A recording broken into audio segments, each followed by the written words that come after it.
అనంత భక్తి సనాతన ధర్మ ఛానల్కి స్వాగతం.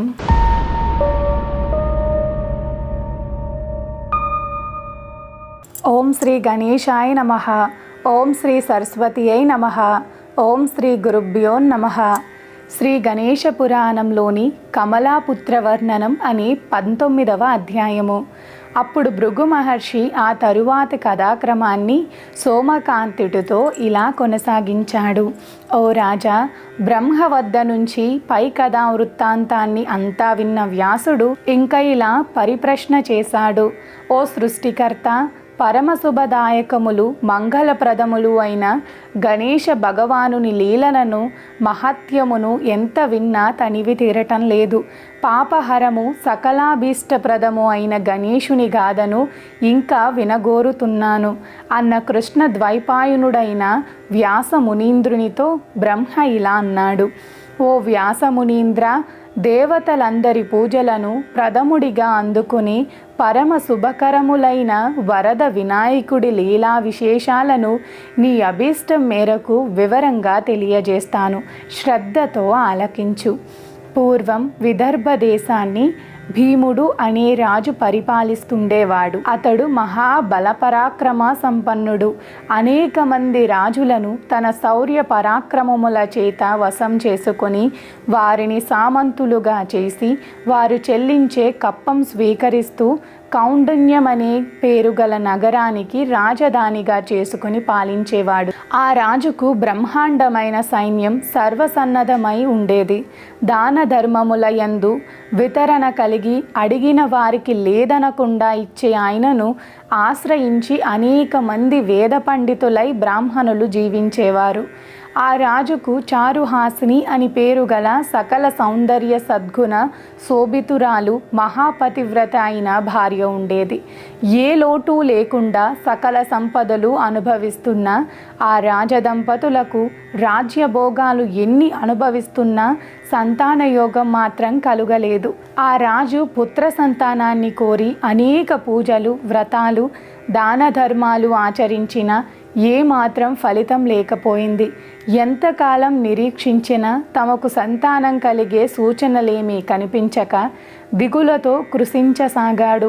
చివరికి తన మంత్రులైన మనోరంజనుడు సుమంతులను పిలిచి వారిని రాజ్యభారాన్ని అప్పగించి బ్రాహ్మణుల యొక్క ఆశీస్సులను తీసుకొని స్వస్తి పుణ్యావచన పూర్వకంగా అనేక దాన ధర్మాలు నిర్వహించి అరణ్యాలకు బయలుదేరాడు. 1 క్రోసు దూరం వరకు సకల పరివారమును తన వెంట రానిచ్చి ఆ తర్వాత వారిని వీడ్కొని పత్ని సహితుడై అరణ్యంలోకి వెళ్ళిపోయాడు. అలా చాలా దూరం నడిచాక అక్కడొక చోట పెద్ద సరోవరాన్ని చూశాడు. రమణీయంగా ఉన్న ఆ ప్రకృతి సోయగం ఎంతో నయనానందకరంగా ఆహ్లాదజనకంగా ఉండటము, ఆ సరస్సుకు సమీపంలోనే ఓ ఋషి యొక్క ఆశ్రమం ఉండటాన్ని చూచాడు. రాజు ఆ ఆశ్రమంలోనికి ప్రవేశించి దర్భాసనంపై ఆసీనుడై శిష్యగణములు వేదాధ్యయనం చేస్తుండగా దివ్య తేజస్సుతో వెలుగొందుతున్న విశ్వామిత్ర మహర్షిని దర్శించాడు. భయ వినయాలతో ఆ మహర్షి పాదాలకు సాష్టాంగ నమస్కారం ఆచరించి ఆ దంపతుల ఎదుట నిలిచారు. ఆ మహర్షి భూత భవిష్యత్ వర్ధమానములు అన్నీ తెలిసిన త్రికాలాజ్ఞుడు. సర్వజ్ఞుడై ఉన్నప్పటికీ ఏమీ తెలియని వానిలాగా ఆ రాజుని ఇలా ఆశీర్వదించాడు. శుభమస్తు. సద్గుణ సంపన్నుడైన సత్పుత్రుడు నీకు చిరకాలంలో కలుగగలడు. నీవెవరివో నీ యొక్క వివరాలను నాకు తెలియజెయ్యు. నీవెక్కడి నుండి వస్తున్నావు? నీ నివాసం ఎక్కడ? ఎందుకని ఇలా అరణ్యంలో సంచరిస్తున్నావు? ఈ వివరాలు ముందు నాకు చెప్పు. నీ బాధ నివారణకు, పాపనాశనానికి మార్గం తెలుపుతాను అంటూ మందహాసం చేశాడు. అప్పుడు భీముడనే ఆ రాజు తెలియచేశాడు తన యావత్ వృత్తాంతాన్ని ఇలా. విదర్భ దేశంలోని కౌండిన్య నగరానికి ప్రభువునై పరిపాలిస్తున్న నా పేరు భీముడు. ఈమె నా భార్య చారుహాసిని. పుత్ర సంతానం నిమిత్తం ఎన్ని పూజలు, వ్రతాలు చేసినా ఆమె కడుపు పండలేదు. పూర్వజన్మలో ఏం పాపం చేసినందువల్లనో మా ఇంట పాపాయి పారాడలేదు. ఆ చింత మమ్మల్ని ఎంతగానో కృంగదీసింది. అందుకని విరక్తులమై రాజ్యాన్ని వీడి అరణ్యాలలో తిరుగుతూ మీ ఆశ్రమానికి రావటం జరిగింది.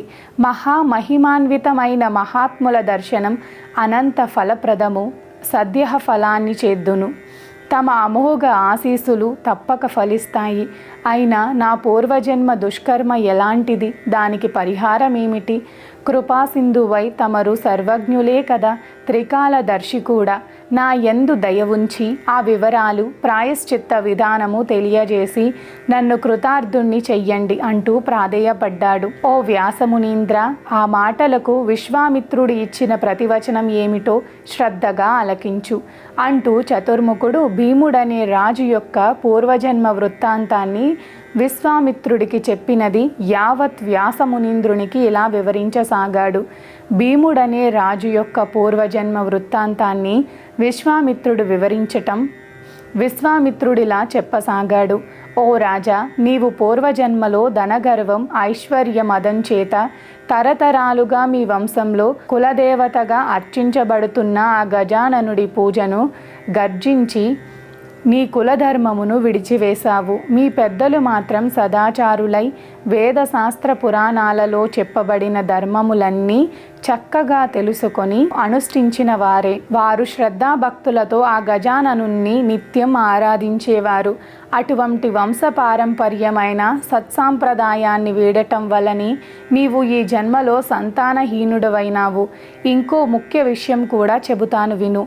నీకు 7 తరాలకు ముందు మీ వంశంలో వలభుడనే పేరు గలవాడు రాజుగా ఉండేవాడు. అతడు సౌందర్యోపేతుడు, సద్గుణవంతుడు, ధనవంతుడైన అతనికి చాలా కాలానికి ఒక శిశువు జన్మించాడు. ఆ పిల్లవాడికి పుట్టుగ్రుడ్డి, మూగ, చెవిటి అయ్యి శరీరమంతా వ్రణాలతోనూ దుర్గంధ భూయిష్టమై ఉండేది. మరుగుజ్జులా ఉన్న ఆ వికృత శిశువుని చూసి అతని తల్లి అయిన కమల యొక్క దుఃఖానికి అంతే లేకపోయింది. ఇటువంటి సకల దోషయుతుడైన తనయుడు ఉండటం కన్నా నిస్సంతుగా ఉండటమే శ్రేష్టం. ఈ వికృతుడైనట్టి పిల్లవాని వల్ల సంతాపమే కానీ సంతోషం ఎక్కడిది? ఇక ఇటువంటి వికృత రూపుడైన శిశువును లోకులకెలా చూపించగలను? దైవమా, నాకు ఇతడికి చావైనా రావటం లేదే అంటూ గుండెలు విలిసేలా ఏడవసాగింది. ఆ రోదనను విని సూతికా గృహం వద్దకు పరిగెత్తి వచ్చిన ఆమె భర్త అయిన మహారాజు ఆమెను ఇలా ఓదార్చసాగాడు. ఓ దేవి, నువ్వు ఇలా దుఃఖింపవద్దు. కష్టములైన సుఖాలైన కర్మననుసరించే సంప్రాప్తిస్తాయి. మనిషి యొక్క భవిష్యత్ అంతా వాడు గతంలో సముపార్జించుకున్న సుకృత దుష్కృతాలను అనుసరించే ఉంటుంది. కనుక ఓ ప్రియ, నీవు ఈ పిల్లవాడి గురించి దుఃఖించవద్దు. వీడి దుష్కర్మ అనుభవించటం పూర్తవగానే వీడు సంపూర్ణ ఆరోగ్యవంతుడు కాగలడు. దుష్కర్మ నివారణకై చెయ్యవలసిన తీర్థయాత్రలు, చెయ్యవలసిన మంత్రానుష్ఠాన పూజలు, వాడవలసిన ఔషధాలను వాడి మన ప్రయత్నం మనం శక్తి వంచన లేకుండా చేద్దాం. కనుక ఓ దేవి, ఈ శిశువుకి ప్రస్తుతం చెయ్యవలసిన పరిచర్యలన్నీ చెయ్యి.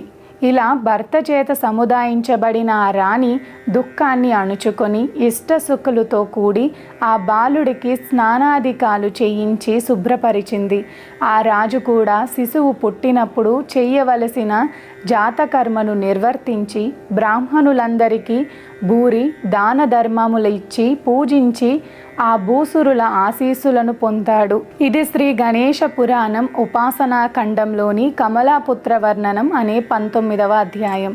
సర్వే జనా సుఖినో భవంతు, లోకా సమస్తా సుఖినో భవంతు. గోవులను సేవించండి, గోవులను రక్షించండి. ప్రకృతిని కాపాడటం మన ధర్మం. ప్రకృతిని కాపాడండి, ఒక్క మొక్కైనా నాటండి. మా అనంత భక్తి సనాతన ధర్మ ఛానల్ని తప్పకుండా సబ్స్క్రైబ్ చేసుకోండి. మీ ఫ్రెండ్స్ అండ్ ఫ్యామిలీ మెంబర్స్కి వీడియోని తప్పకుండా షేర్ చేయండి. నమస్కారం.